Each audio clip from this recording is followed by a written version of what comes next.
You are now listening to the Friends of Rugby podcast. Relax your anus. Balls.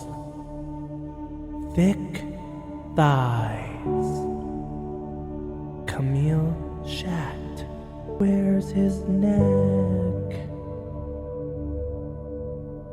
Eddie Jones.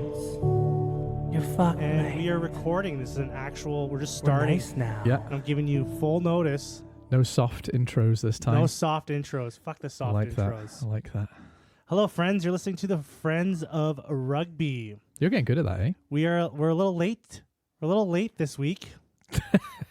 Frank, Yeah. do you want to explain to everyone why we're having to do this podcast For days the late? sake of comedy, I will. So I have had a mole removed from my arse cheek. I thought it was 2. Yeah, one on each cheek. But one's a biopsy and one was it needs to come out. Oh, really? Yeah.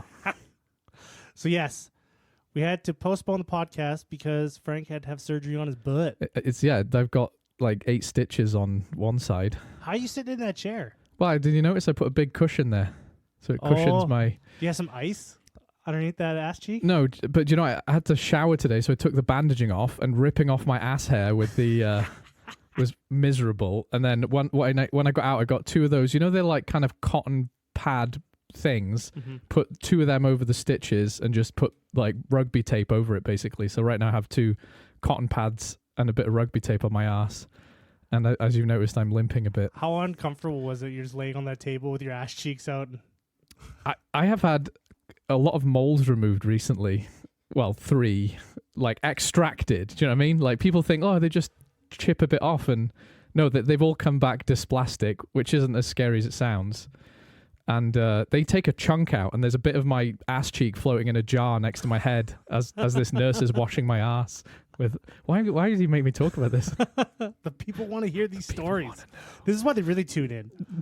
I fucking They hope want to know so. about your butt cheeks. Fucking hope so. I'm gonna get doxxed because of all the private information I'm supplying. But how are you? Good. I didn't have any surgery on my butt. No. Everything's going a-okay Yeah. so far. Just Yeah. getting pumped up. It's coming down to the wire. We're gonna be going to. Six Nations. Wales. Oh, We're gonna be going to Wales. we are soon. doing that as well. That's coming up. It is coming up. Yeah, it is coming up. I've got my Canadian passport in the post as well. Are you gonna travel with the Canadian passport? I think I am for the first time ever traveling with a Canadian passport. Do you know what I think we need though? You know, Six Nations is coming up, and everyone starts getting that Sixmas feeling. We need a Six Nations song. You know, I don't want a lot for Sixmas. Something like that. Something like that. Just gets you in the mood. You know. Like Monday Night Football. How does that go? It's like a country song. It's like, it's Monday Night Football. Something like that. And then Yeah, it's yeah. Sunday or Thursday or some shit. Because Wales have a Six Nations song. Did you know that? No, I did not know that. Do you know the band the Stereophonics? No. If I played you a few of their songs, you'd be like, "Oh, it's those Name guys." one of their songs. Have a nice day, da da da da da No. da. Da. Oh, that sounds kind of familiar. You'd know, yeah. They've Yeah. got a bunch of songs like that that are in movie soundtracks. They're famous enough. Do you know what I mean? They have a song called "As Long as We Beat the English," and it was our Six Nations anthem. I hope it still is. But to be honest, we've lost a bit of that animosity towards the English, and not in a good way. Like I think it's nice to have an enemy in rugby, isn't it? You know. And I think we're just so shit now. We've lost our way. I think probably because in rugby in general, I think it's because the players are so mixed now. They probably weren't mixed a lot. Not to the same olden extent. Not to the same days. So extent. like Irish players, Scottish players, Welsh players, English Yeah. players, they're all playing on the same teams together all over the fucking place. They see each other all the time. Yeah. But I think as well, I think England has shed its image of private school boys playing rugby. It still exists, but they've just got a lot more guys from working class backgrounds and stuff. Their team just feels more like humans instead of top hat and cane guys, you know? The private schoolboy thing is like every It's everywhere except Wales, actually. Yeah, we've Wales is got the like working man's we've team. still got like skinny coal miners starting for our teams. I think I saw something on TV, like, or a snippet on YouTube about the history of like Welsh rugby, and it was like, they're a bunch of factory workers and coal miners, and then they finally got up to like go play the English, and they're all dirty. No matching jerseys, like putting cigarettes out on the touchline as they run on, you know. And they would beat them. Yeah, it was a real like underdog story for a long time. Now it feels like we've got all the resources we need to succeed, and we've just spunked it, and we're shit. And it's like, back in the day, those English players, those young, especially the young guys, they must have been scared to play Wales, to go to Wales, because Wales is a bunch of hard fucks. And then you got the English that come, Daddy, can you get my boots, Daddy? Like that in my mind, that's how I see it. Like, there's no way a guy like that has come from his prep school to go beat a bunch of like hard valley men. Factory workers and shit. Although I remember listening to pain. I remember listening to a bunch of guys a bunch of Welsh players who used to talk about that when they were playing for their local club, and they'd go over the border to play like a private English school, and they'd always get beaten by the private English schools because they're better fed, better resources, more money, you know, better drills, better coaches. So they'd go over there, we're just the plucky hard guys, no one's as tough as us Welsh Valley boys, and they get there and know these are some hard bastard English boys. You know, they're all like 22, but they look like they're 50. Yeah. They've just got fucking biceps coming out their ears. Have you ever seen those videos online of the most feared rugby players? Yeah. I watched one a couple days ago. It was like on these French players. Yeah. They had these two guys. I forget their names. Sebastian Chabal and no. also this Sebastian is like older. Chabal. This is like 70s and 60s. Oh, okay. These guys looked like ogres. Like, they actually looked like, you know, like in those like pictures of like those circus freak shows of like the strongmen, they look like cavemen. Yeah. Like, these guys, massive foreheads. These guys legitimately looked like that. Like, they came from a circus freak show. Yeah. Just fucking hard. One guy like started playing rugby as an adult. They just saw him, he was huge, and like, he'd come play, and then he became like the most violent player. That's how we recruit for our club, isn't it? We just spot people who just look like they can take a beating, stick them in a jersey. Hey, you look tough as shit. You want to play some rugby? Probably how it worked. You know, in the usually 70s. I talk to a lot of people, like I see that I like, oh, that guy's huge, I should ask him. Yeah. They're always, a lot of them say no. Like, oh, well, because they're playing football usually, aren't they? Or they just don't, they're American scared, football. they don't want to do it. That is true. Every single fucking guy, oh, I got bad knees. Yeah. I got bad ankles. Yeah. It's like, fuck off, man. Rugby is one of those weird things, right? Because, and you've talked about this a lot to me, like how you could be the biggest, strongest, toughest guy. You'll go through a game of rugby, and with all respect to these guys, they'll go, what the fuck was that? Never again. Fine. And then you'll find some angry midget who just plays 80 minutes every game for the rest of his life, right? It's hard. There's something internal. There's something mental about enjoying rugby, isn't there? Yeah, some of the hardest rugby players I've met in person. Yeah. That I've played with, they were like the tiny guys. Yeah. They don't Small look like man a lot, syndrome. do they? Yeah, maybe. Small man syndrome. They're just fucking, they got a lot to prove. The world's against them, and they just take it out on the field. Yeah. And there's some guys who just have less nerve endings. They just don't feel pain in the same way. Like, I don't know how some people go through these games and come out smiling, holding their teeth in their hand, you know? Because towards the tail end of my quote-unquote career, I'm getting to that stage now where it's like every tackle is like, what am I doing? Like, my shoulder is so fucked. Like, it's just not worth it, you know? I went one of my first tackle practices ever. They're like, oh yeah, pair up with someone roughly your size. And I see this guy, he's like a smaller guy. Yeah. It's like, okay, I'll team up with him. Yeah. Right? Not knowing anything about him. And in our first tackle, he comes in and tackles me, and he just fucking destroys me. Yeah. Like, sends me to heaven. You can see my soul leave my body. I was like, oh, what the fuck? They're like, oh, yeah, tell me he's a fucking hard hitter. Yeah, like getting hit by some scaffolding. Yeah, I was like, oh, what the fuck? Yeah, those little skinny guys, eh? I always tell people, you'll know if you like rugby. You'll either love it or hate it the first time you hit someone or someone hits you. Yeah, yeah. And it's most likely someone's going to hit you. Someone's going to come and just from the side. Yeah. You're not expecting car it. crash you. Yeah. And then when you get up, right at that moment, you're going to be like, I love this or I hate this. It's a real fight or flight thing, isn't it? Like, and I'm not making out like I'm a hard, tough guy. I'm not. If someone punched me in the face, I'd probably cry. But on a rugby field, I prefer getting tackled to do the tackling. There's something genuinely, there's something masochistic about it. Like, I don't mind it. Like, I really don't mind getting knocked on my ass. Like, I'll run into like traffic, no problem. Get the ball, I'll run into like five guys, no problem. Yeah. No problem. A big guy starts running at me, and I still go, okay, here we go. Because there's pressure, right? Yeah, there is pressure. Hit me all day. If I miss this tackle, I got 14 guys who are going to be pissed off at me. Like, the pressure is unreal. Anyway. And that speed, it's kind of scary. Some guys get some big speed. I hate tackling. Those guys who run right at you. They have no intention of stepping or swerving. They're going through you. It's not the big, huge guys that I'm worried about when they're running at me because they're usually slower and there's a lot more of them to like. There's a lot of thigh to aim at usually, isn't there? There's a lot. It's easier to get lower on them. It's the small guys that get up to like really high speeds. Oh, yeah. Because you know it's going to hurt. Yeah. Yeah. Just regardless. It's just like physics. Like yeah. they're running at you full tilt. They're getting, and they're super fast. Yeah. And now you got to stop them in their tracks. And they don't care if you're there, do they? They're not considering you tackling them. Usually they'll run like backs will because I'm talking about backs. Yeah. Like they'll usually run around you or away from you. Yeah. Which I love. But like when you square one up and you're like, this is gonna hurt. It's gonna fucking right? hurt. Yeah. Like give me a fucking lock and I don't give a fuck. Like a prop. Yeah. Like they can run at me all day. Yeah. Because they don't get that speed. Yeah. Right. And it's a lot easier to like get lower on a tall guy, grab some legs. Yeah. No, I know what you mean. Yeah, and that little bit of fear of the speedy boys running at me, like it's gone from I enjoy this to being like there's enough in my brain now that goes, this is scary, to be like, okay, maybe it's time to just be a rugby person and not a rugby player, you know? I'm gonna try to play till I'm 50. Good for you. I think I can do it. I think I can push it. I'm gonna write it on a bit of paper. There was that guy that played for our team last summer. He was 56. And he was a bulldog. And he was a legit still is a bulldog. Yeah. Yeah. Like he's even shaped like a fucking bulldog. He's the most hard hard-nosed hooker. Yeah, totally. He was a hard. That's what I'm saying. There's some people who are just built for it forever, you know. I would want to like I was just like there were some games where we were just getting our asses kicked. And I was like, oh fuck, I don't want to play this. He's just out there, just still going. I'm like, fuck, okay, I better get up. And like he's like, let's go, let's fucking do this, boys. Yeah. Let the rage out, right? Yeah, it's therapy for some guys, isn't it? He doesn't give a fuck. No. Yeah. God bless people like that. Yeah. Professional rugby. What do we think? Let's talk about some professional rugby, or do you want to go back to your butt? No, I didn't want to talk about it at all.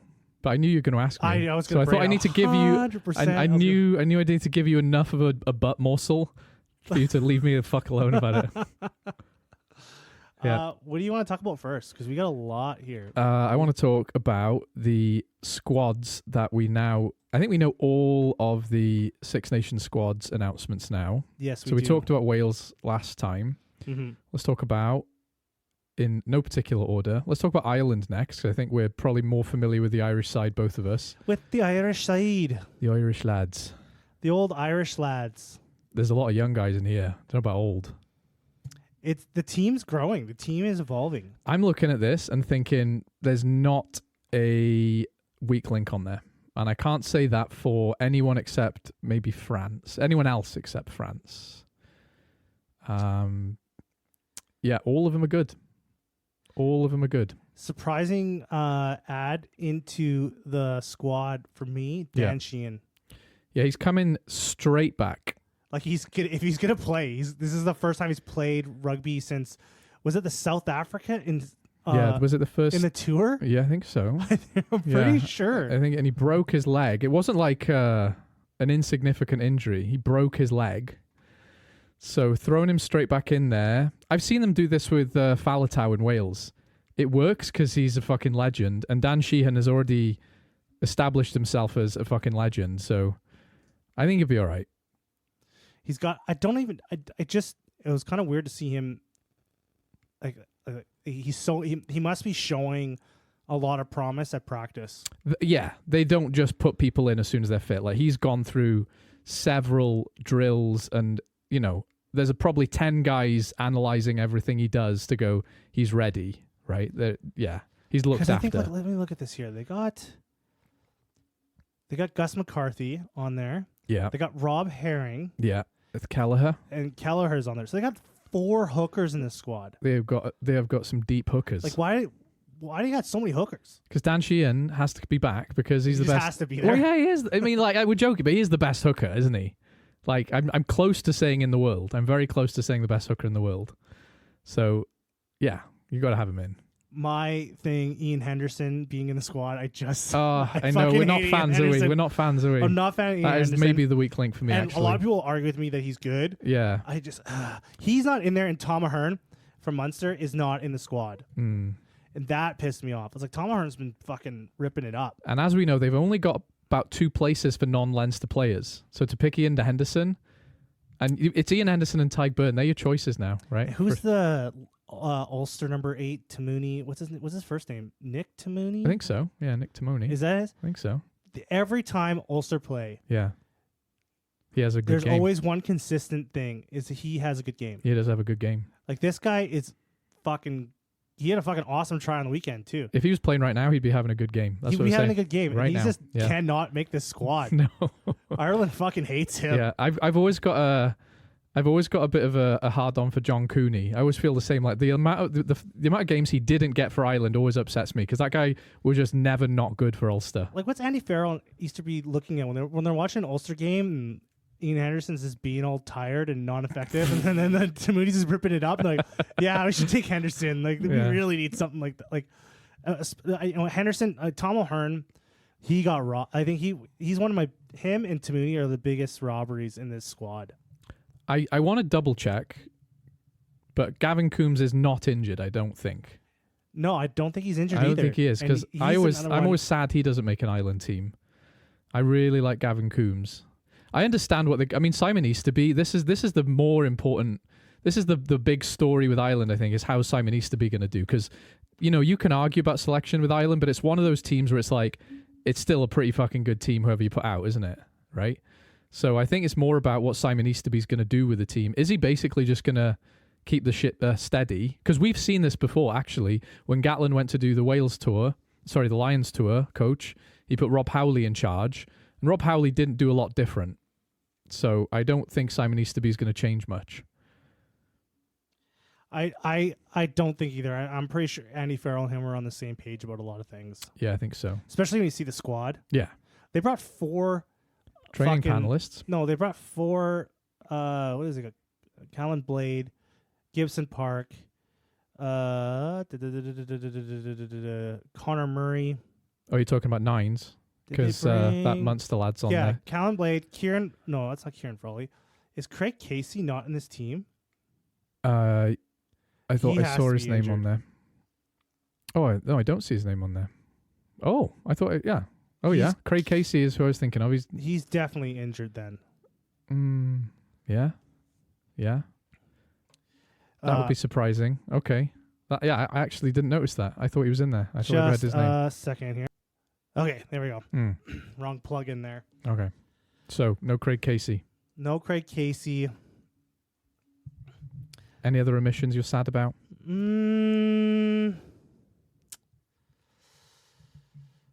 Joey Carberry in Bordeaux. You're not sad about that. You should. He's tearing it up over there too. Yeah, he is. He's a good player. He's just injured all the time. People always talk about him like he was shit. He wasn't shit. He was good. He was just injured. I think right now, too, like his experience would have been good on this team. Johnny Sexton's part of the coaching. No way. Yeah, I didn't hear that. No, yeah, he's in there. He's there, just fucking giving his pointers, doing the financials, doing some banking behind the scenes. Yeah, he's pointing his finger. He's yelling at the guys. He's part of the crew there. Yeah, oh, fair dues. I'm excited as well for Cormac Izachukwu. He's been having a good time. Other than that, though, like it's one of the there's not as much like opportunity to mine drama for us here. Really, it's nothing too dramatic there, is it? It's kind of what we expect. We could talk about Irish tens for an hour again if you want, but I don't want to. You could just say Sam Prendergast is good, and I could disagree with you for a laugh. I agree with you too that there's. Did you say that you didn't see a lot of weak links? Yes. It's pretty strong. The Ireland squad and the French squad, I'm going to say, these are the two teams that have the most established squads. Yes. Yeah. Like these are the two teams in my eyes where like the players really picked themselves. Unless it's Scotland's back line, but yeah, I agree. There's not really a lot of room for it's like the whole, like for me, like when I'm looking at France and I'm looking at Ireland, they're the two teams in my eyes. Like these players, like you just can't pick any other player. No. If everyone's fit for Ireland, I could, with almost 100% certainty, write down 15 players and I know that's who they're going to pick on a game day. You know, like the big question is, who is Easterby going to pick for 10? Fuck off. Nobody cares. Actually, a lot of people care. A lot of people care. I'm sick of talking about it. It's going to be Jack Crowley. Obviously.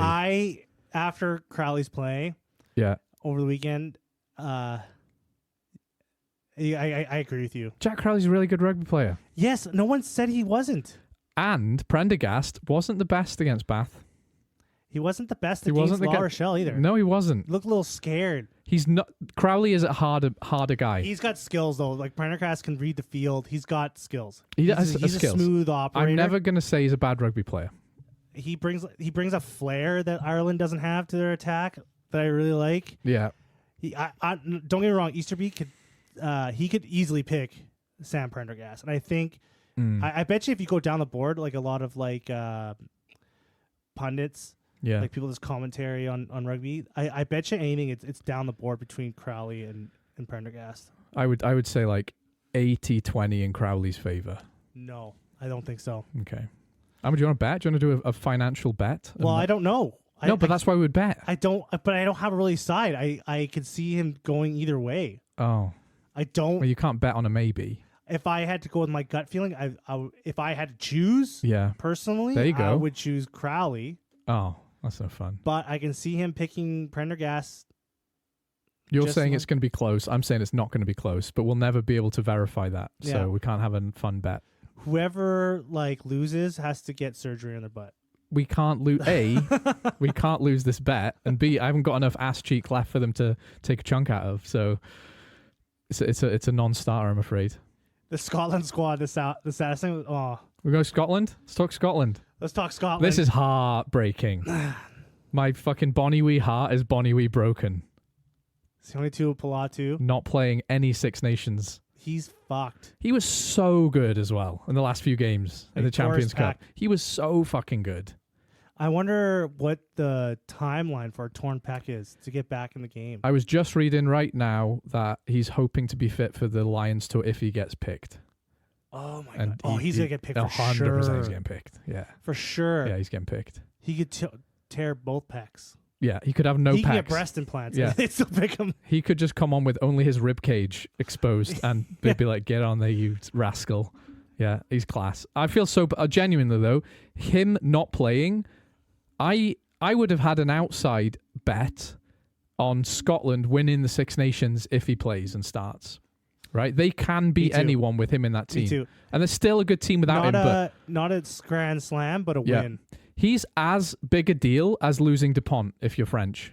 Genuinely.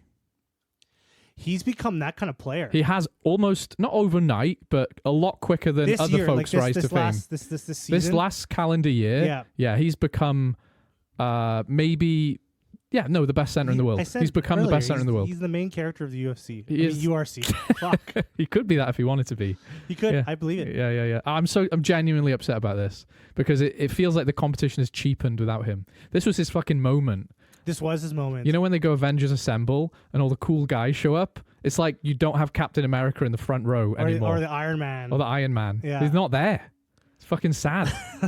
Fuck. Yeah, I know. And Finn Russell is good, but it feels like Tuipulotu's like you said, he's Scotland's main character right now.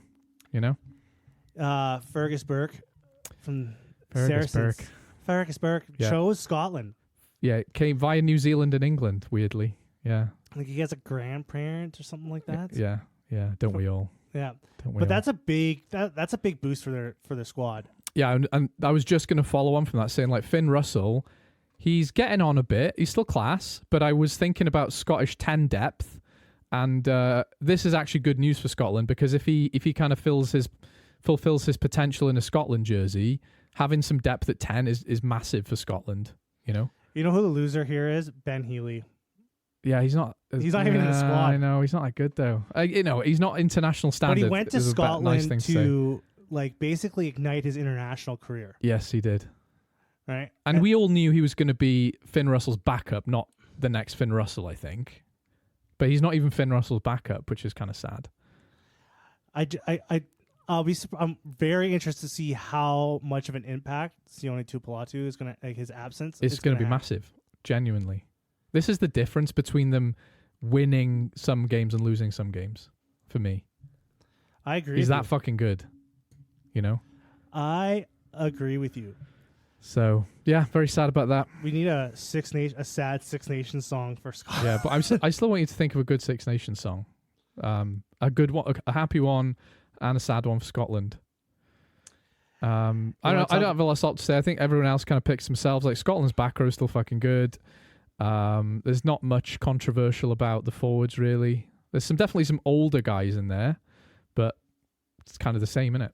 But again, Scotland's starting 15, very good. Just not enough depth to be as convincing as Ireland or France, for me. France. Time for the France dance. You got the conjoined Toulouse Bordeaux team here. Yeah. Oh my God. Now this is a squad. So they picked Slimani from Leinster. They did. Yeah, I already read an article about he's a spy. They only picked him to get his insight on the Leinster players. I mean, Leinster and Ireland, they play. It's the same fucking team. Like, he's the best spy you could have right now if you're going to spy on Ireland, right? So fucking he's a spy. He is a spy, and he's coming in. Yeah. Uini Antonio is still on the team too. He's back. Their forwards are fucking massive. I'm just reading through this list. All of these people are different species big in the forwards. Yeah, so these two, the Ireland-England game, except that you never know. England does Scotland always steps up for England. Yeah, England steps up for Ireland. That might be a new thing, but thorn in the Irish. They give them a game, don't they? They definitely give them a game. Yeah. But this France-Ireland game is going to be fucking lightning. Because you remember this fixture last year? It was a letdown. Because it was a massive letdown. Like, France just looked knackered. Mm-hmm. I think the difference, some big differences here. Romain Ntamak, but more importantly, Dupont is playing. And France have a couple of injuries, but nothing that makes me think it's going to stop them from still having insane depth and probably winning a Grand Slam. The thing that goes in Ireland's favor or any other team's favor that plays France is these motherfuckers play a lot of rugby. They do. Yeah. Like, I guarantee they're probably going to practice for France, and then they're going back to their clubs. They have to fly back that day to go to practice. Like, you guys are at work, motherfuckers. They work the shit out of these guys. They do. They tan them, don't they? They play a fuck ton of rugby. Yeah. So that's the only thing. And you said, last year, they looked knackered. They did. They looked fucking tired. Yeah. And that's because they play a shit ton of rugby. They're always fucking playing. They are. The top 14 goes almost all year long. Doesn't stop, does it? 1 month off, or I think it's 1 month. There's 2 months off. There's never a top 14 game. Any time in the day, there's a top 14 game being played. Right now, probably somewhere out there is a top 14 game is happening. There's French rugby being played. It could go one or two ways though, right? Because on one hand, they could be knackered because they play all the fucking time. On one hand, they could come out and be battle-hardened bastards, right? Where everyone in Ireland is they get wrapped up in cotton wool and put in a Bacta tank after every game, and there's some little people massaging them. These guys are just made of fucking iron, and they don't get the same rest and rotation that some of the Irish guys get.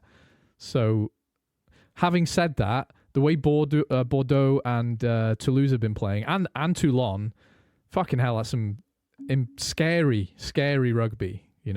They are putting 60 points, 80 points on the biggest clubs in England. If they bring that form to the Six Nations, it's going to be a French Grand Slam. Fuck, France, someone in the Northern Hemisphere, they have to win a fucking World Cup. It's embarrassing, isn't it? You talk these teams up. Yeah. Look how fucking incredible they are. And they are incredible. Yeah. And they'll beat, like Ireland or France can beat New Zealand or the Springboks any day of the week. They do. And they do. They do that. Right? It's not a scary thing anymore. No. For these two teams. And then unless you get to a World Cup. Yeah. Holy fuck. Yeah. I would like to be talking about these teams like they are the best, but there's always that little thing on your shoulders. They haven't won a World Cup. It's yeah. But this is a new thing, and you got to remember. Okay, take Ireland, right? Last World Cup, they lost a very close quarterfinal against New Zealand. It was a very close game. If you go back to the World Cup before that, 2019, New Zealand hammered them. Yeah, they got hammered. Right? France in 1 this point. World Cup beat New Zealand in the group stages, and they were impressive. They got knocked out again in a close fucking game. By 1 So point. I know we like to dramatize this, but next World Cup, I think, is the one. Finally, is the one where it's in Australia, and it's going to be England who win it. No, it'll be Australia that wins it. Do you know what? I would like that. I would This like is that. the year Northern Hemisphere and takes Joe the World Schmidt Cup. with his cheeky little smile. Yeah, and then Australia, the Wallabies win. Yeah, Out of everyone, yeah. the Wallabies Robbie win. Valentini lifting the World Cup there.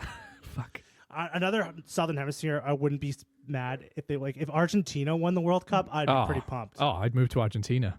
Despite their economic woes, I'd move there. I'm like, yeah, Fuck, let's go. Yeah. yeah. Those motherfuckers, like, if they won, Yeah. I'd be pumped for that. 100%. Yeah. I might even shed a tear. Fiji or Argentina, right? Because if Argentina won the World Cup, all those players would be crying. Yeah. I guarantee I'd be tearing up. Me too. after, like, Yeah. fuck. Like, got me right in the blue and white and yellow flag. Yeah. Yeah. Fiji and Argentina, best news ever. Do you remember when Japan were kind of everyone's favorites? What a fucking disaster. Now they've just but how?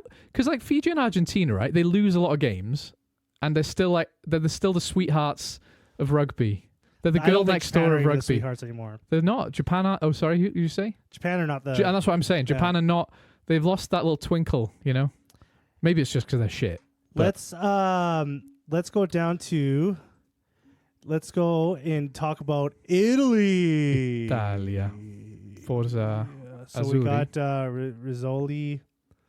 We got Arusa. Fuck's sake. Tagliatelle. Um, Spaghetti. Tommaso Allen. I don't know the Italian players at all. Well, let me tell you a little something about Italy, right? Stephen Varney on the team. Little Welsh lad, Stephen Varney. Yeah.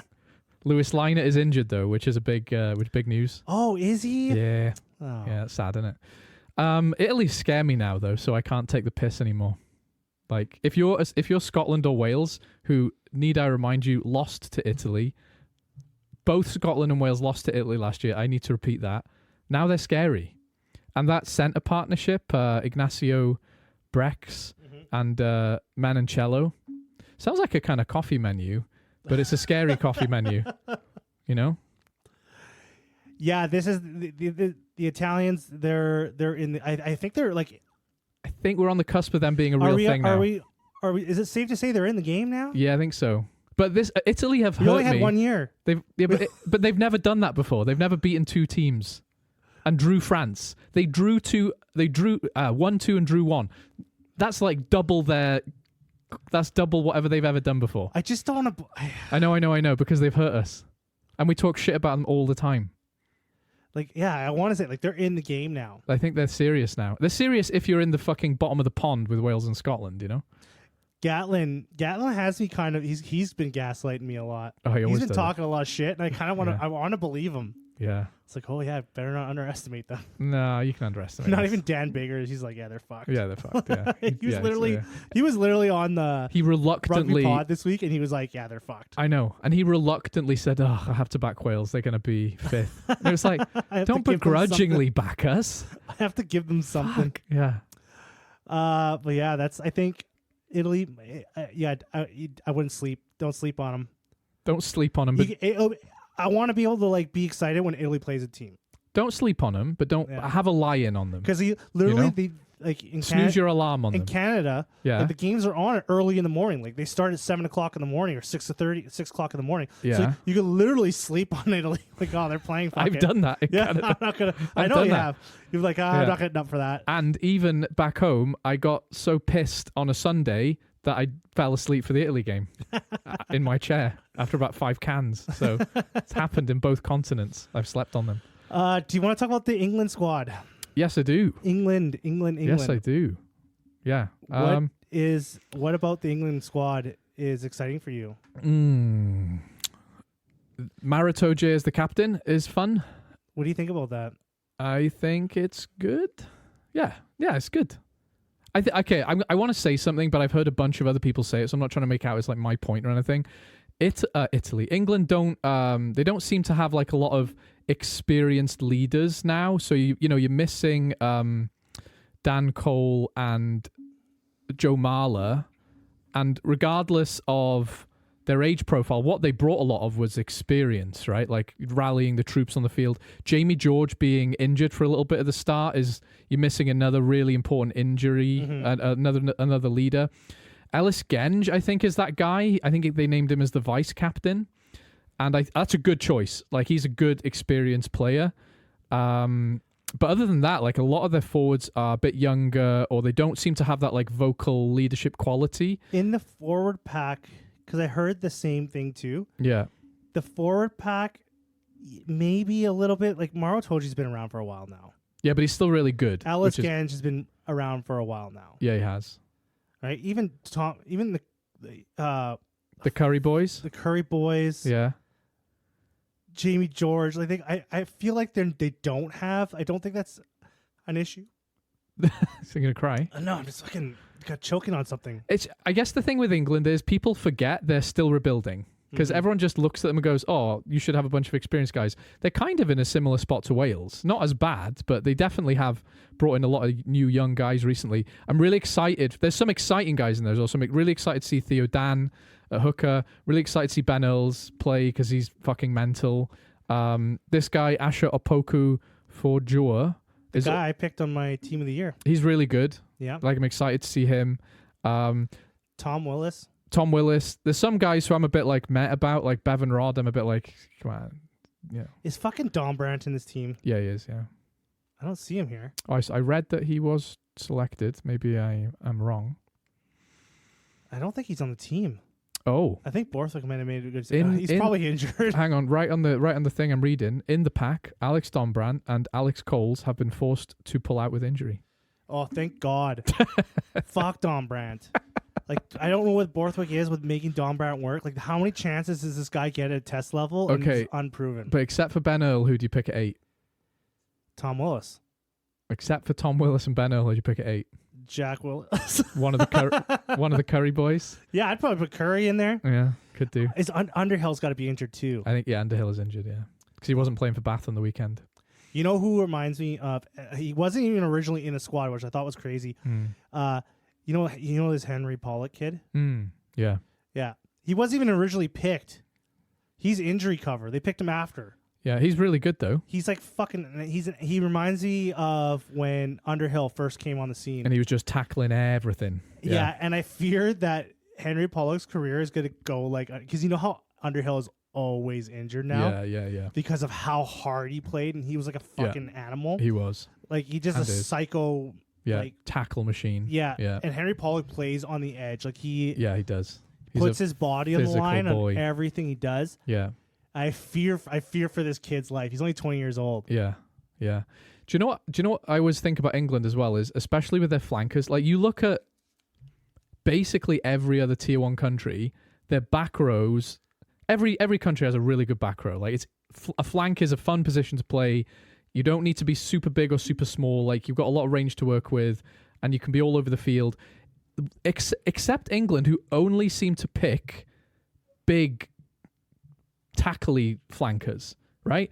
Every other country has a wiry, turnovery, fast flanker and a big, hard bastard flanker, and that's the balance, right? I think this is where, like, Tom Willis and Ben Earl, right? These guys are starting to break that mold. Exactly, but there's you had your James Haskell, who was perfect, like the perfect example of what you were just talking about. Yes. Just a brute. And they've still got, like, honestly, I see both the Curry guys like that, to be honest.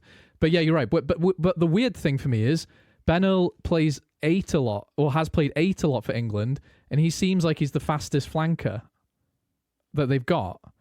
It just my point is England's back row balance has always been fucked. And they don't even now seem to have the ingredients or the know-how to get it together. And it's such an important part of the field, you know? They really like move these guys around. They do. They move the locks. They just move those what was it, the back 5? Yeah. They move those guys around. They do. A lot. They do. And like, so one guy can't even get a game in the same bloody position. They treat every player like, you know, Tygburn, like he's always like, not Tygburn, yeah, you're right, Tygburn. Tygburn, yeah. Yeah, he plays lock or flank, right? Yeah. Sorry, I was talking you're about right. Furlong. Yeah. You know how he moves in from like lock to flank. Yeah, but it like he's But done they it. treat all their They do Lucy's like that. Like Yeah. it's like all of them are utility back rowers, Yeah. right? Pick the same guy in the same fucking position. Get some consistency. 'Cause you've got enough big hard bastards in there. Put Ben Earl at 7. Have a good time. Profit. You know? You just fixed it. You just fixed. I England's fixed it. problem. Easy. Another drama thing was Ben Spencer wasn't originally in the squad either, Yeah. and then he had to come in. Yeah. George Ford is there. George Ford is there. George there. Ford There he is. I'm is looking at in- his name. Yeah, George Ford has made the squad. Elliot Daly is in the squad. Now, I hate on This- Elliot Daly a lot. You do. I hate It's on fun him a lot to hate on because him. he's been on. Why isn't he captain? He's been on the squad since like fucking what 1994. Yeah. And like he's been playing really good this year. Yes. Yeah, he's been playing really. We fucking take the good. piss out of him. He's a really good rugby player, He is. but he's such a Swiss Army knife, isn't he? And people always just talk about him because he can kick really far, right? It's like you don't pick a guy there because he can kick really And far. I think this weekend he slotted a did? long one. yeah, too. yeah. Yeah. He loves a long boy. Yeah, Yeah. and he's like You're right, though. There's a bunch of guys in there who are older and just don't seem to have like that leadership spark, right? They're not yelling at people. They're not doing the post-match interviews as much. It doesn't feel like they've got as many on-field leaders. when I see like George Ford Yeah. there, I was like, what is he bringing to the table? Like he's just like Yeah, I don't know. he doesn't bring. You can't like his style of 10 Yeah. is on the way out. Not only that, I think it's just a Steve Borthwick thing, right? Because you've got Marcus Smith and Finn Smith, similar players. They're Marcus exciting. What did I say? Finn Smith. I said both of them. Oh wait, did you? Yeah, I want to mention both of them. Oh yeah. So they've got both of those guys, similar style of play, attacking close to the line, etc. And it feels very Steve Borthwick of me to go, no, we have to have a 10 who does the other thing, you know, backseat general, slotting drop goals. And it's like, no, you fucking don't. Just have good 10s. Not that George Ford is a bad 10, but you are right. His style is going out. And they fucking booed him when he came on in the autumn games. Which I thought was pretty disrespectful. It was horrible. Yeah, It was horrible. The guy, even though I don't think he's a bad rugby player. Yeah. I just think the style of rugby that he's suited for Yeah. is just not No, it's not the flavor of the beneficial month, for is this for this day and age. it? Anymore. I agree. Like, Right? this is not 2003. You're not going to win the game with 3 drop goals, you know? Yeah, You've got to score some tries now, right, to win a game of the Six Nations. I don't know what my point is, except that I can't see George Ford getting much game time unless Steve Borthwick I is could see it. coaching, I which could he see it. is. So yeah. I could see it. Yeah, I never could see mind. 100%. I take it back. He will. Yeah, Dan Cole's not in the squad. yeah, that's what I said. Joe Marler His, and Dan Cole. Joe Mara retired, Yeah. and Dan Cole was just not selected. Oh, really? I thought he Yeah, retired. he just wasn't. No, he was just straight not selected. Oh, that's sad. Yeah, you know what though? Mm. For a comeback kid, Yeah. that was a great comeback. He had a good renaissance there. Like He had a long renaissance. yeah, but he was I think after the 2019 World Cup, Yeah. he played in that game, I'm pretty sure. Mm. After that, he was out of the squad until Borthwick came back. Yeah, he was, eh? Yeah. Yeah, he was. He was kind of just thrown off to the side Yeah. like an old towel, and Yeah. Borthwick came in. He's like, "Oh, I Yeah. want you in the squad," and he brought him out. And he Yeah. Dan Cole's still good. Yeah, he's good. I don't know how much longer he's gonna play for, but he is the English Keen Healy. Like those two will fucking never die. Yeah. Yeah. If I was Alan Wynne-Jones sitting on the most caps ever, I would be worried about Dan Cole. He's like, that fucker's coming. Keane Healy's coming. Like, they're not dying. They're not slowing down. Isn't England fun to talk about? I think it's because, right, if you put a jigsaw in front of me and there's 4 pieces missing, and I go, there's your 4 pieces, jigsaw done. That feels like France and Ireland to me, right? England is like a child has attempted a jigsaw, and it's like, oh, I can see the potential to find some corner pieces and show a child how to do a jigsaw. There's lots of fun pieces to put in place. Like, it's fun to imagine what kind of squad they would have because they've got a lot of talent, but no clue how to use it. That was a bad analogy, but you know what I mean? My biggest it's exactly what you said. Good. They have I thought you weren't have listening. all the pieces of the puzzle. They have all the players that they need. They just don't have the knowledge to how to use these guys effectively. There's a drunk child trying to smash 2 corner pieces together, and we Also, know I that's think not working. England's my issue with England, like forever, Yeah, and it hasn't changed.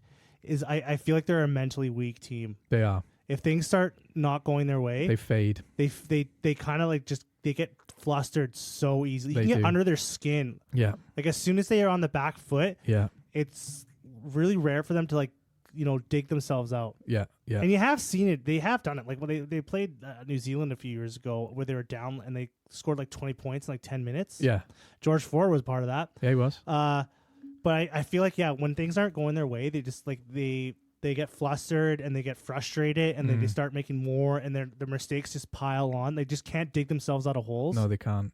Yeah, I agree. It's like they've got the belief, not the belief, the expectation to win that Ireland and New Zealand have, right? Everyone's like, look at what you've got, you greedy bastards. Win a fucking game of rugby. And Ireland and France do that. They're like, fuck yeah, we want that pressure. No. England have got all this money and talent, and all their fans in the media are like, look at what you've got. Win a fucking game of rugby. Oh, God, can't do it. Oh, it's 10 minutes left. Shit the bed. They're like the epitome of the rich kid on the playground. He's like taking all the kids' stuff and he's cackling. He's like, yeah. And then some other like kid that's bigger just year takes, above him. Yeah, just takes the ball from him Yeah. and then he just like has a fucking fit and just Yeah. loses it. Yeah. Yeah. That's my like take on them. Like I feel like you can mentally beat this team. You can. I don't think you can physically beat this team. Mm. I think you can mentally beat them. Well, Because they will pony up with any team. Like look what happened at that World Cup game in 2023 against the Springboks. Yeah. They were bullying. They were bullying. They them. were dominant bullying when the Springboks. They were, yeah. Just all over them. Yeah. And then as soon as things start not going their way, not getting the bounce of the ball, Yeah. it just piles and piles up on these motherfuckers. You can tell when you watch them play, right? Because they're the team who are the worst for if the other team knock it on, they'll all cheer. Right? Yeah. The other team make a mistake, they'll all cheer, and then they're not Like paying that kid, attention. he's like, yeah. Look what happened. And then, while you're not paying attention, they've sorted their shit out and scored a try. I remember talking about this with you on our podcast a while ago. They did exactly that. They were all cheering and shouting about a mistake the other team made, forgot to pay attention and lost the fucking game. They just, they get, what you said. I'm also interested to see, because I've been hard on Freddie Stewart. Yeah. I haven't rated him really high, and he's been playing like he's been the best fullback in the Prem all year. So I'm excited to see how he's gonna like get back, because when he plays in an English shirt, he kind of disappears. Yeah, he does. Yeah. He's always good to the high ball, but it's kind of a cliche to say that. He just doesn't show the attack. I do wonder a bit, is he just a really good club player? Like, there's just not the space on an international field for him to do what he does at club level. Maybe, but he's been playing exceptionally good. Yeah. So I'm excited to see what he can do. Well, I'm hearing a lot of talk that Freddie Stewart will go to the wing and Marcus Smith will go to fullback, which is hilarious and exactly how England lose a game of rugby. 10? Finn Smith? Finn Smith or George Ford. See, they've got the pieces of the puzzle. They just put them in the wrong fucking places again. I would not put Marcus Smith. No, but I think Borthwick might, because he's like, Marcus Smith has to be on the field. Let's play him out of position. Eddie Jones started this, and Steve Borthwick's just continuing it. Let these fucking guys play in the position they like playing in.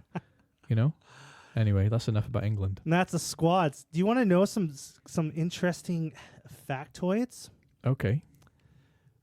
Which coach has the most Six Nations titles? You told me before, and I forgot. Gatland? No. Oh.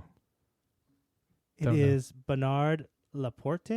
France or Oh, Laporte? I'm surprised by France. that. Yeah. Four. He won it 4 times. 2002, 2004, 2006, 2007. Yeah. Holy. That must have been French. Wow. Yeah. You know who's second? Rob Howley. No, Warren Oh. Gatlin. Oh, that makes Warren Gatlin. sense. But you're not surprised by that, are you? You know how many he has? 3.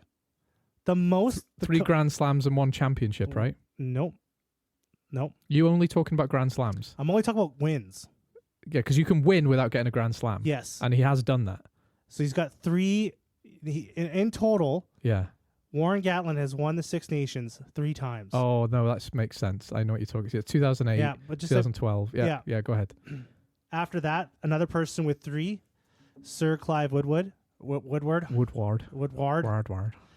Joe Schmidt with 3. That makes sense. And Eddie Jones Eddie Jones. with 3. He gets so much hate, people forget he did win a lot with England. Then he stopped, and then he got fired. But he was pretty good at the start, wasn't he? And then the next after that, so it's 4, 3, 3, 3, 3. Yeah. The next one is 2. Rob Howley. No. Fuck. Andy Farrell. With Ireland? Yeah. Oh, 2. Yeah. Oh, yeah, obviously. Yeah. And then you got Mike Ruddock. And then Rob Howley. No, Rob Howley he's in there with 1. Wayne Pivac. Yeah. A lot of whales. in Yeah, here. well, people forget. Like, not that long ago, we used to win stuff often. Now we don't. Not a single Scotland. Yeah, in here. Graham Henry was a Wales coach. What I was surprised is some 6 nations. Yeah. Now, when I'm looking at this 6 nations list here, it's clearly only going back to when it was the 6 nations. Yes. So there's like the 5 nations or whatever the fuck called it back then. Yeah. It was just called the 5 Nations. Most Grand Slams is Warren Gatland. So Warren Gatland has won the 6 nations Yeah. 3 times, Yeah. 3 Grand Slams. Yes. Yeah. So, and then after that, it's just that Bernard Laporte is with France with 2. And then Rob Howley. And then, no, Rob Howley's not even in the list. Fuck. Yeah, Andy Farrell, 1. Fabien Galtier. Yeah. Eddie Jones with 1. It feels like you're building to something. I'm not. Oh. Just That's tell me it. some Just just like spitting facts. 1. I'm just spitting facts. I was looking at this list of the most wins. Yeah, you sound surprised. I was surprised by that there wasn't more, but then when I was looking at the list and it only goes back to the 6 nations, I was like, It's fucking hard to win a Grand Slam. Do you know nobody ever has won back-to-back Grand Slams? yeah, I know, that's fucking crazy. And ever isn't very long time, right? It's only the early 2000s. So in about 25 years, no one's ever won back-to-back Grand Slams.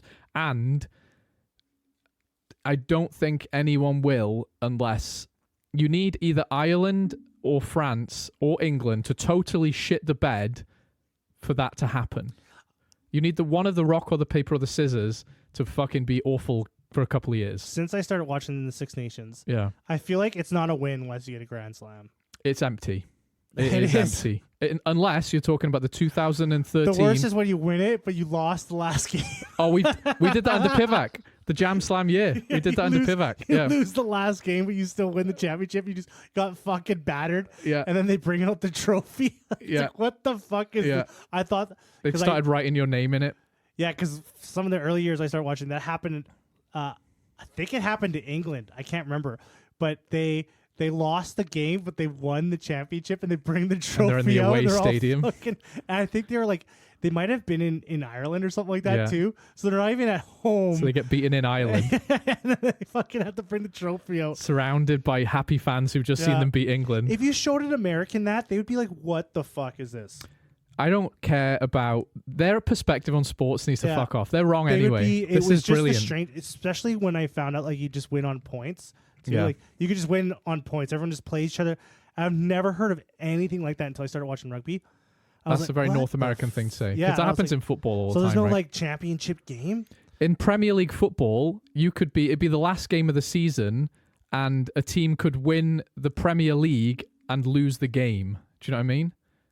Like, so you need about 5 or sometimes you need like 5 or 6 or 7 different games to go one way or the other, and some of them could be draws. Like, it's mental maths. Is the whole league just won by points? Yes. the There's no Premier League. championship game? No, there's no playoffs. I had no idea Yeah. about this. But there's different competitions Oh within my the God, league. one of those guys. Right, there's the FA Cup, there's the league itself, there's the European Cup. So there's like 3 to 4 different competitions within the league. But the Premiership soccer. The league itself, yeah, you don't win. Premier League There's as no well, whatever. playoff games. You just win on win points. it. So a team could potentially win it before like And there's that like happens. 5 Yeah, rounds That left. that has happened several times. Yeah, and you they're could. already the champions. Yeah, that has happened. Oh, that is Yeah. fucked. Yeah, and I it's, had no idea about that. yeah, and that's why when people from like North Americans are like, "This is crazy," it's like, well, this is our bread and butter, right? This is what we used to. So I kind of like it in a way because if you played absolute blinder of a season, like you are, imagine Leinster in the URC, right? They have not even come close to losing. They're just they haven't lost a game. Leinster have not lost a game at all in either competition this season. And then imagine Glasgow trip them up in a quarterfinal or something. They'll be, oh, for fuck's sake, you know? Look how many games they lost. Yeah, that is a little anticlimactic. Right? But fuck, that's still weird. It is weird. I understand that it's like you want a spectacle Yeah. At the end. It kills the spectacle. Especially if a team has already won the championship. Yeah. And there's other rounds left. Yeah. You're just playing for pride. I think there's a kind of like depressing British humor to it as well. It's a bit like, haha, those fucking guys. That's the most soccer thing you've told me. Like that's what we grew up with. Well, it's the same in rugby, isn't it? Well, no, it's not. No, you gotta win a championship game. It's the same in the Six Nations, I should say. Yeah, it's the same in the Six Nations. But yeah, there's not enough teams for that to happen. Yeah. Fuck, that's fucked up. Yeah, fair enough. Yeah, maybe it is fucked up. I don't know. I think it's funny. So, what do you want to go into now? Adam Jones is in the coaching setup. He is. Adam Jones is the new Welsh scrum coach, and he's on sabbatical from Harlequins. He's not like forever. It's just during the Six Nations. He's doing a work experience for Wales as our scrum coach. Because I read his autobiography. He had a few fallouts with Gatland et al. You know, he didn't leave on the best terms. What year did he retire? Oh, that's a good question. Is it maybe 2018? No, before that. Definitely not 2018. No, maybe 2017, 2016, I think. Maybe even earlier. Yeah. Because he... I remember the final days of his career in Wales, right?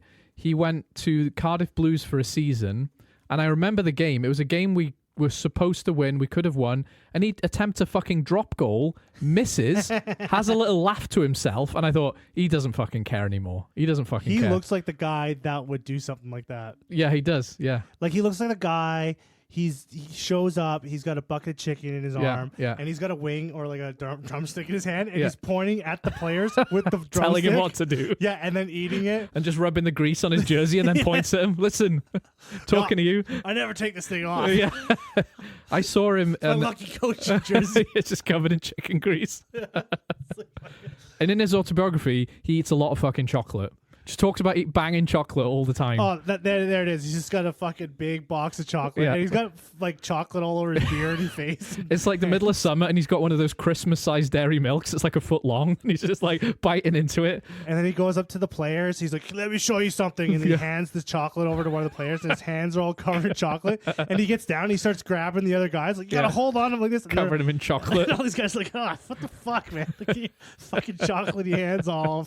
Yeah. Do you know, I saw Adam Jones in a supermarket in Merthyr Tydfil, town in South Wales, right? And like, yeah, I know rugby players are bigger in person. We always talk about this, right? He is a fucking bear of a human, though. Like, he's not the tallest guy, no, but just every other dimension of him is massive. Like, he just expands in every direction. Because he's got that big fucking head of hair. It's like there's a fucking bear walking around the supermarket, you know? He's a huge bloke. So he played for the Harlequins until 2018. Yeah, but I don't think he was playing for Wales then. His last game for Wales was in 2014. He had 95 caps. Yeah, he was close to 100. But he was getting pulled off at 30 minutes towards the end. Like, he was getting pulled off in the first half. All his fucking chocolate. Yeah, just covered in chocolate. Yeah. Like, you're supposed to use Vaseline. He's like, fuck off. I'm covering myself in dairy milk. What is this? You got fucking like Reese's Pieces? We don't even have Reese's Pieces. Imagine he discovered those. Yeah, he'd be fucked. But yeah, like, I don't know, like, talking about Wales and the coaching, this is the first Six Nations I'm not excited for, genuinely. I'm not excited for the Six Nations this year. Yes, you are. Don't fucking say that. Okay, I'm excited. But do you know what I mean? I'm not hopeful that Wales are going to do anything for the first time in my life. I'm like, we're going to probably lose every game. Faletau's back, bud. He's back. Josh Adams is back. Liam Williams is back. Liam Williams is back. Yeah. He kicked fucking, what's that little twink? What's his name? He kicks a little twink. What's his name? Which twink? The twink kid. Who does the twink He looks play like for? he's got like an iron deficiency. Cam Winnett. Cam Winnett. Capuzzo is like actually the same thing too. You were gonna say Capuzzo. He does look like he has an iron deficiency. Yeah, he didn't replace Capuzzo in the Italian team, but yeah. And he's a twink too. How bad do you feel for Cam Winnett? Guy comes in, he's 9 years old, and he plays every game for Wales, and he does a good job, and he gets dropped. Doesn't he have the most turnovers? Like he's lost the ball the most out of any player in the URC. Oh, I didn't know that. This year, yeah. You've been on your stats, haven't you? Yeah. You're doing some stat homework. I didn't know that. Yeah. So he's not. I think they're just. I don't think he's big enough for the position. Tell that to bloody Cheslin Colby or Andrea Capuzzo. Yeah, but Cheslin Colby. Well, he's another lad. He's like, just a freak. If you put him beside Cam Winnett. One of them has iron in their He's blood. double the size, like Wider, muscularity-ish. Yeah, whatever that there's a word is. difference. Like he's built the body. He's like, okay, I'm not tall enough, but I can't grow high, but I can grow wide. Like he's and Cheslin Colby has several of those dogs in him. Yeah, you know. And Cam Winnett looks sick. Like he looks like, what is he like? It's like if you look at his diet, it's just like ramen noodles. Like that's it. Yes, pot noodles. Everything. You can make it in like 2 minutes. And the nutritionist is like, Cam, you've just done like 300-pound bench press. You need to eat chicken. No, I keep my noodles. Mom says I can have noodles. Just like fucking noodles and macaroni. Like when I look at him, like he's not eating anything but like something that comes in like a box or a bag. Like that's it. Yeah, he's only a child though. Yeah. You know, let him finish his Haribos and see if he puts on a bit of weight. You know, I don't know what else to say about Wales. I'm a bit sad about Wales, so whatever. Although I do want to mention a guy called Sean Lynn, who's just been appointed the head coach of the women's team. Sean Lynn. And this might be... So Wales appointing Adam Jones is a good thing.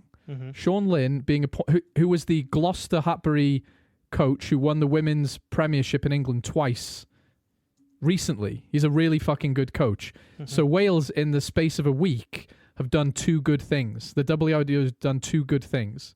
So either that means we're back on track, or we've used up all our good things for the year and we're going to get a wooden spoon and everyone's going to be injured and we're going to have a shit rest of the year. So one of those two things could be true. Oh, look at this too. I'm just reading it. I just Googled Wales news. Okay. See if there's anything exciting. Wales convinced Giant Lock to switch allegiances from England. An exciting coup. It's pronounced coup. Luke Evans from Exeter Chiefs. Do you know who he is? Yes. Yeah. He's young, though. He's a young boy. Yeah. I mean, Exeter's academy is just a bunch of Welsh guys, so all you got to do is be like, hey, Wales might be good sometime, and they'll be like, oh, okay, I'll give it a go. It's a good, Didn't work with Faye Waboso. Who's Faye Waboso? We got Luke Evans. We got Luke Evans. Yeah. Did you hear? So you listened to the rugby pod this week, obviously, because you... I did. Yeah, I did. You know that when they were talking with Henry Pollock? Yes. And he was talking about his Scottish parents. Oh, yeah. And how he picked England. Yeah. Yeah. That grinded my gears a little bit. It's like if I had a son. Yeah. And he's like, yeah, I'm going to play for America. Oh. I would have been like... It is like that. Now you know how I feel about Faye Waboso. Because he's not... He is Welsh as fuck. Listen to him. He's born and sounds like a Cardiff guy. You know? He's not like a bit of... I mean, I think his parentage is English or something. But like... He's Welsh as fuck. When he told me that when I heard that Henry Pollock was like both his parents are proper Scottish. Yeah. And he grew up watching Scotland. Yeah. And then he chose to play for England. Yeah. I was like, you motherfucker. Yeah. It hurts, doesn't it? I can see like he grew up in England. He's born in England. His friends are English. He played all his rugby friends. His influences are English. I understand that. So I can see how that happened. But fuck, I could just see myself as a parent being like, fuck. You piece of shit. Yeah. And like get to me. You using an example of America is relevant because America are the England of North America, aren't they? They're the big, powerful baddies. Mm-hmm. And we love to hate them, and they love to be hated, and everyone's fine with that relationship. But when they steal from the poor little people, it hurts, doesn't it? Yeah, so you already have loads of cool stuff. Yeah. Just put your jigsaw together good, and stop stealing our good. Because I'm gonna tell you another little story. Right? Do you know who Kepu Tuipulotu is? If you don't, it's fine because there's a lot of Tuipulotus, right? So there's another Tuipulotu. His sister plays prop for Wales, and she's one of our best players, right? She's born in Wales. Kepu Tuipulotu is also born in Wales. He went through the English academy system early-ish, like I think he's in his late teens, right? But he is still, as far as I'm concerned, a Welsh guy. But, counterpoint, like you said, gone through the English system by now, captained England U18s. I understand, even though his sister is playing for Wales, he's chosen to play for England, at least at the age grade level.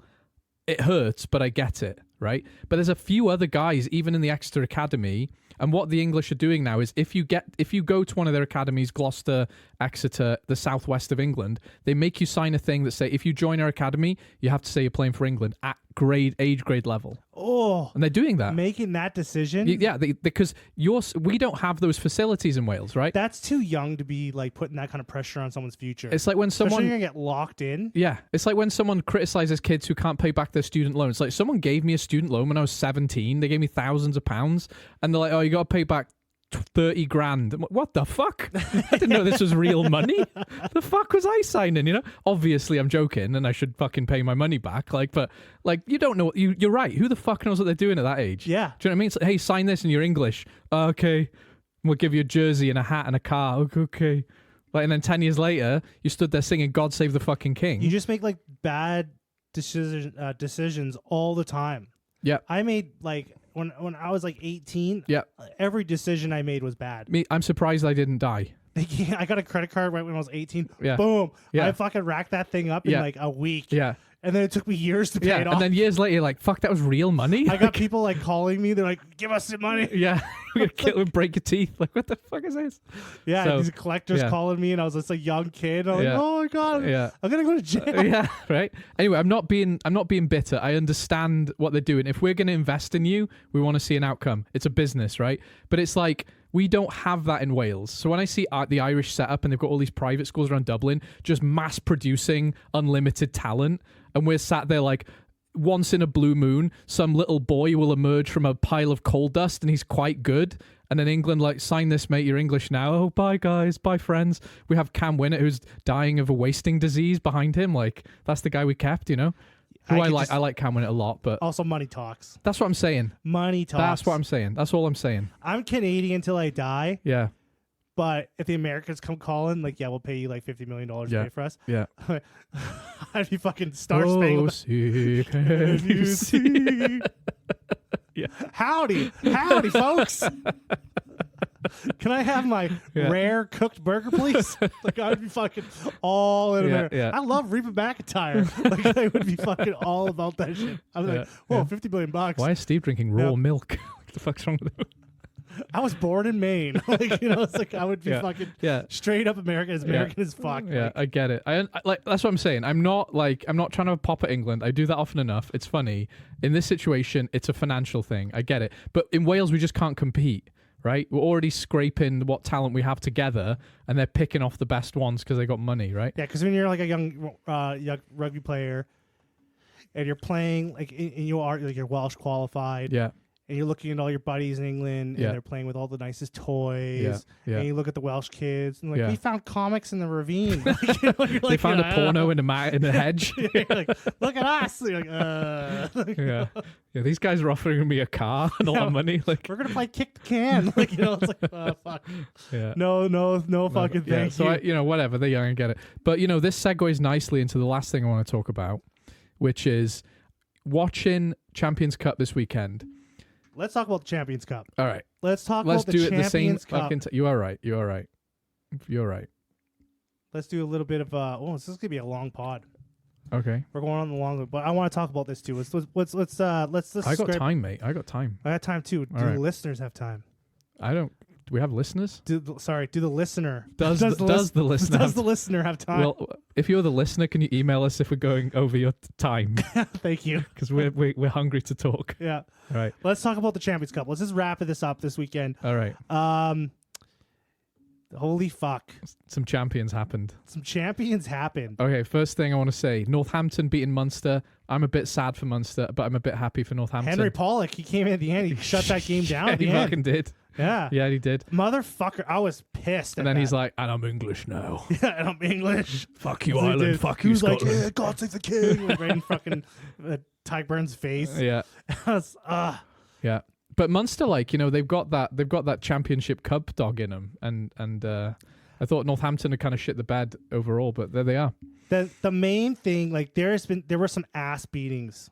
That's what I want to get to. There were some ass beatings. That's what I want to get to. Yeah.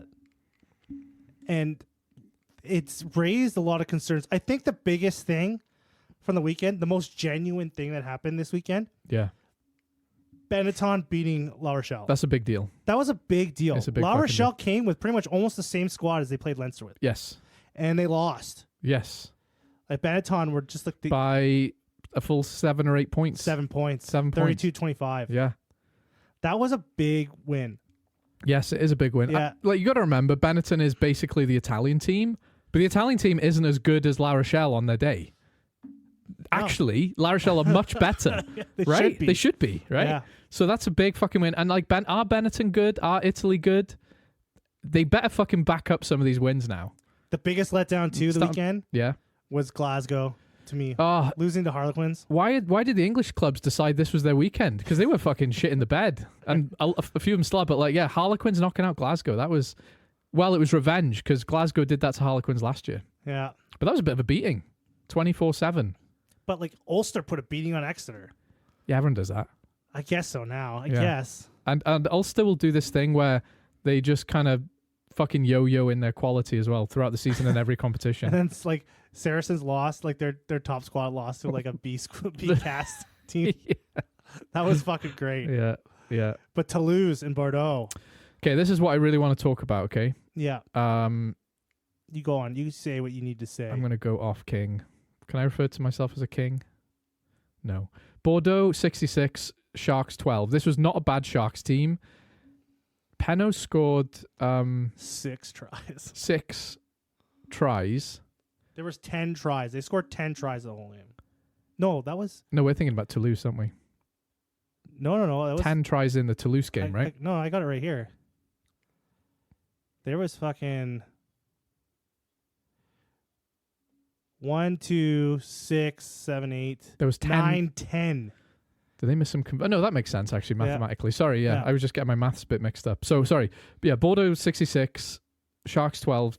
Damien Penaud scores 6 tries, which is the number of the devil if you put all those sixes together. So suspicious to start with. And Toulouse beating Leicester 80 points to 12. So Toulouse must have scored more than 10 tries. I can take a look at that. Okay. I can find that out. I can take it. Would you say it like a fucking German? I can do it. All right. Okay, the point I want to make is this is fucked, right?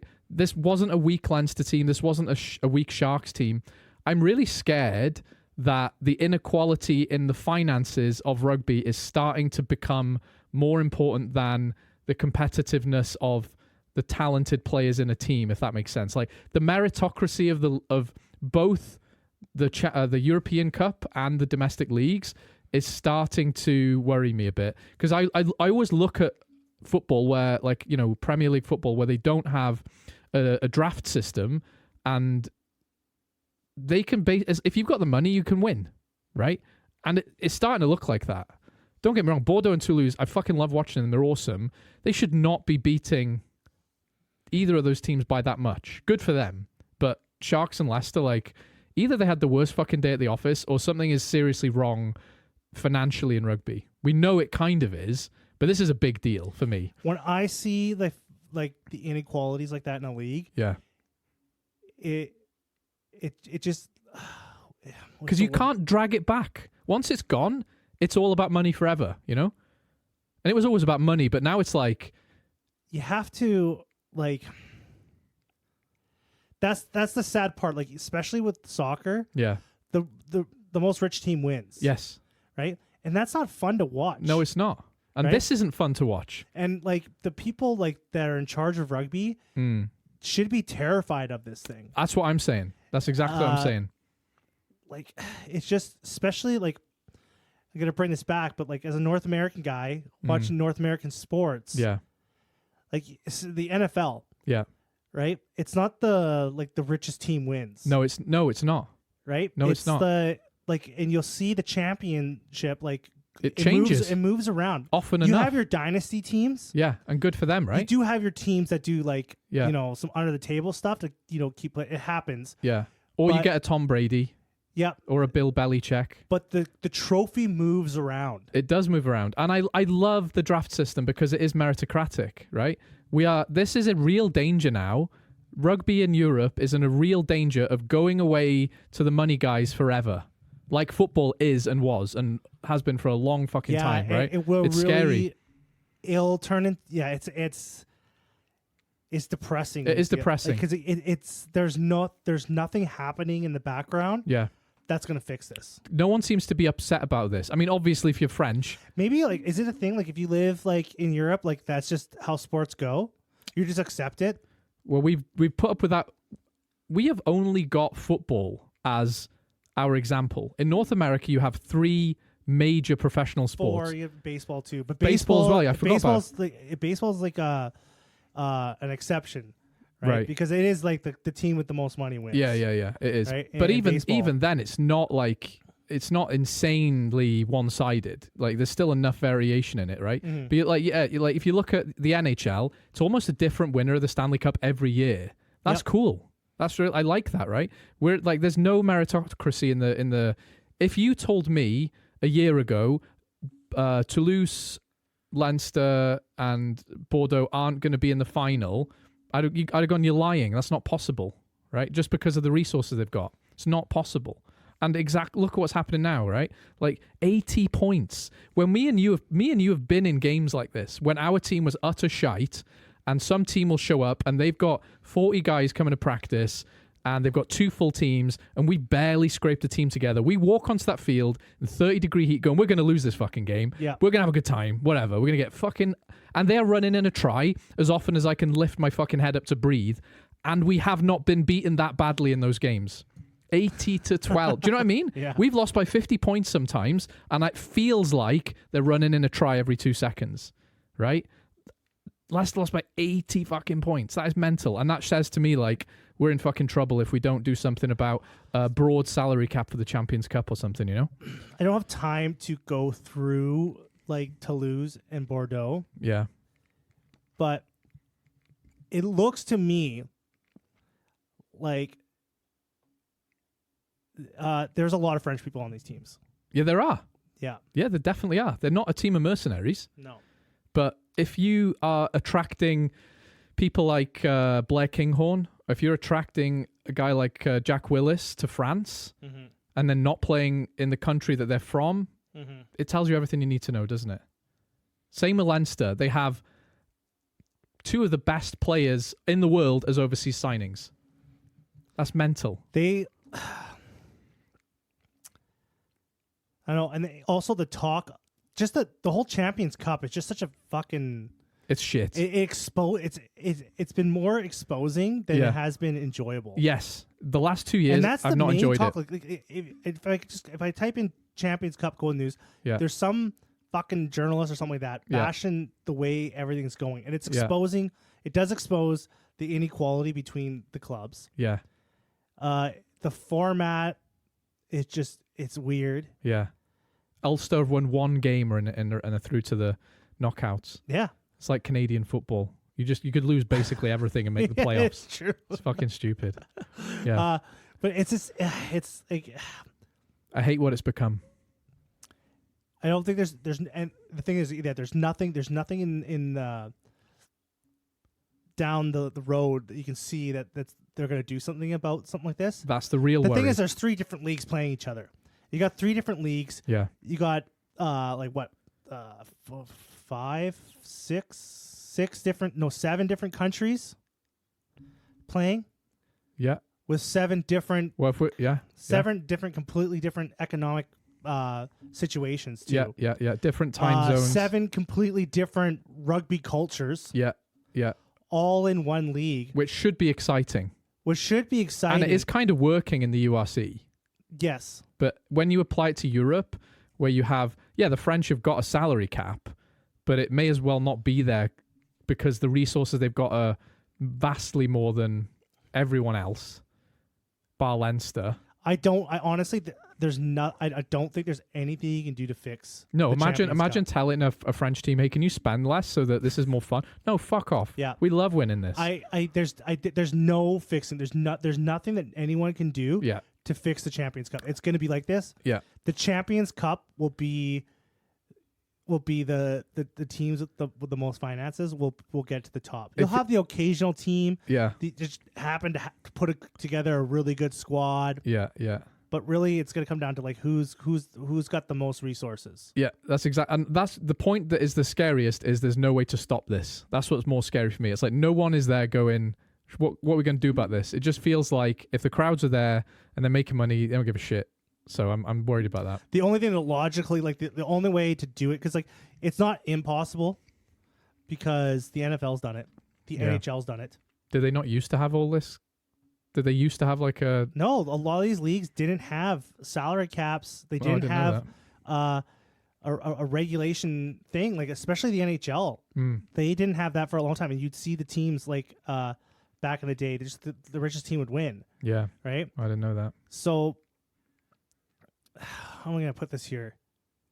Like that's the only way to like really do it is you'd have to level the playing field through all three leagues. Yeah. Which is never going to happen. No, it's not. Right? My eyes, there shouldn't be a Champions Cup.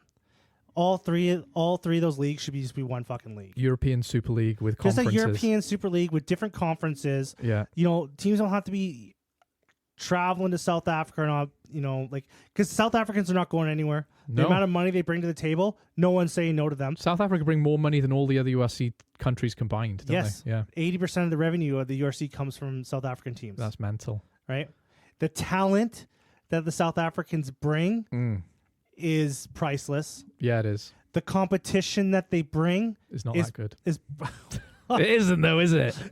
it raised the URC became the like USC is much better for them in terms of the quality of the competition. Yeah, not the Champions Cup though. No, because the Champions Cup is just like it's just not. It stretches them in a way that it financially stretches the teams and the squads and the depth of the squad that they're not prepared for. Yeah, which is strange because like South Africa has players coming out of everywhere.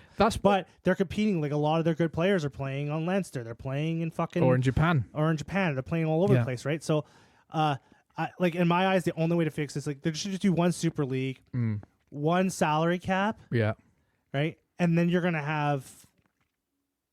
Like that, you have to look at like what the NFL are doing. What are the NHL? What is the NBA doing? These are the most expensive leagues. Like this is where like the eyes on these sports are crazy. But if you compare it to the Premier League football, right? There are 4 levels of professional sports, and at every level, people are getting paid a lot of fucking money. Yeah. So they have a model already in Europe where they're going, that works fine. So I don't think there's enough motivation for them to go. I don't think there's motivation either, but it's going to kill. I don't know if it'll really kill the sport, but it's killed my enjoyment of the Champions Cup. It'll kill mine. Like just knowing that, like, oh well, what's the point of watching this? Right, because when there's going to be 4 different teams who are going to be in the finals again. And when you're talking about these like soccer clubs in England or whatever, like, you're talking about like hundreds of years, like 100 years of history. Yeah. Right. So like. Their fans are generational. Yeah. Right? So, like, there'll be a guy that's, like, a diehard. His whole house is covered in a team that's in the 4th division. Yeah. Yeah. Because, you know, my father cheered for my father before. My father died in one of the stands in the 40s. Father, you know, like, cheered from, like that's the thing that they got going. Yeah, they got a lot more culture and history, right? Yeah. Way more than rugby. Yeah, maybe. Especially since the professional era. No, it's probably true in England for sure, yeah. So it's my eyes, it just needs to be one league. Like make it all one package. Don't you like having 2 different competitions going simultaneously? No, I don't. Like that. Oh, okay. I don't like it. I actually don't like it. I don't like that there's a prem. I don't like that there's 3 top 14 URC. No, I mean that there's a European Cup and a domestic cup, because if you put all these guys together, like I said in football, you could have one part of the league is whoever wins the league, no playoffs, but they also have a Europe-wide cup, could call it the Champions Cup if you want. But they also have different leagues, right? They also have different leagues. There's the Spanish league, there's the German league. Well, that's the same in rugby. Yeah, but in rugby it's not the money, it's not spread out, is it? It's not spread out. The foundation for fans is not there. Yeah. No, it's still a growing sport. It is as a professional sport. It's not been professional for that long. No, so 1995 or some shit. Yeah. So it's just, in my eyes, that's what they need to do. They need to copy a successful model. Copy Americans. Yeah. and then it just make a reasonable. It'll still be like if they have a salary cap, it's still going to be too high for a lot of teams. Yeah, because some teams will be able to afford it. Dragons can't afford their planes to South Africa, so and the players are worth it. The players deserve it. The players deserve those high paychecks. That's the angle. Yeah. These talented superstars that we want to see week in, week out. That are putting their bodies on the line. I don't want to see a Marcus Smith team against an Antoine Dupont team and a Marcus Smith team losing by 80 points. I don't want to see that ever happen. I want to see two guys from two different countries who are the top of the game and they're young and sexy and exciting having a competitive game of rugby. That's all I want. It's not much to ask. Yeah, so when it comes to Champions Cup, I think it's always going to be like that. Yeah. And I think that's why they'll never... And the fact that the club's finances are so different across the three leagues, you're not going to see a Super League. No. Because it would financially not make sense for a lot of the teams. Yeah. Like when you go to the URC, Cardiff don't have that much money, but they're still relatively competitive in that league. Yeah, we don't know. I'm not complaining about the USC. I have complained about it, but that is not my complaint today, right? My complaint today is the money is getting out of fucking control in the Champions Cup. And it's sad because this used to be the creme de la creme. Now it feels like a beauty pageant. Oh, here comes sexy Bordeaux with their money, Daddy's bought them some new lips, What was that, holographic jerseys? Wow. Feels like a fucking beauty pageant. It didn't used to be that, like right? a helicopter into the field. So, whatever. There's I'm a sad. side of caviar on the bench there. Meanwhile, Adam Jones is wiping chocolate off his fucking coat. We can't afford that, boys. Come on, boys. We got this. I agree with you.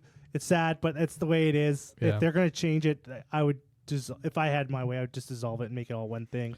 Because then you can, the product, it would be shitty. I think, they made it all one big, large league. It would be shitty for a few years, but, there'd be so much attention on it from everyone. Yeah. Because now you have French people watching a game in Cardiff. And actually giving a shit. Because their team's playing over there. It's like when me and you sit down and we go, okay, this year we're going to try and watch Super Rugby more. And we watch it and we go, I just don't care, It's like, it's just so detached from us, isn't it? Yeah. It's the other side of the planet. I want to learn about these players who I see playing for New Zealand and stuff. Yeah. And then when I'm watching a Super Rugby game, I'm like, I just don't care. I've got to put 6 a.m. to watch a hammering in Fiji. And it's whatever, And if I was, I get, I'm not dismissing it. It's cool for them, but it's too far away for me to give a shit. There's not enough room in my brain for all these different rugbies, So many rugbies. It'd be easier if they were all one league. It'd be easier to follow too. Maybe. I'm a bit scared of that. But it'd be one brand. That's another talk. That's another talk for another time, I think. Yeah, that is another talk. Well, friends, I think we talked about everything. I got fucking serious. Jesus Christ. Did. Thank you. Yeah. Friends, thank you. Thank you for listening. Let's reflect and pause. To our 3-hour episode. No, I'm just kidding. It's not 3 hours. All right, I get fucking clogged. It's like, holy shit. Yeah. Thank you for listening. Like and share the podcast. Yes. Like and share it. Yes. A lot, please. I've got nothing to please contribute. to God. Do what he says. Yeah, we'll pay you. No, we can't pay you. I think I won't mind. $5. Have a good one, folks. Bye. Bye.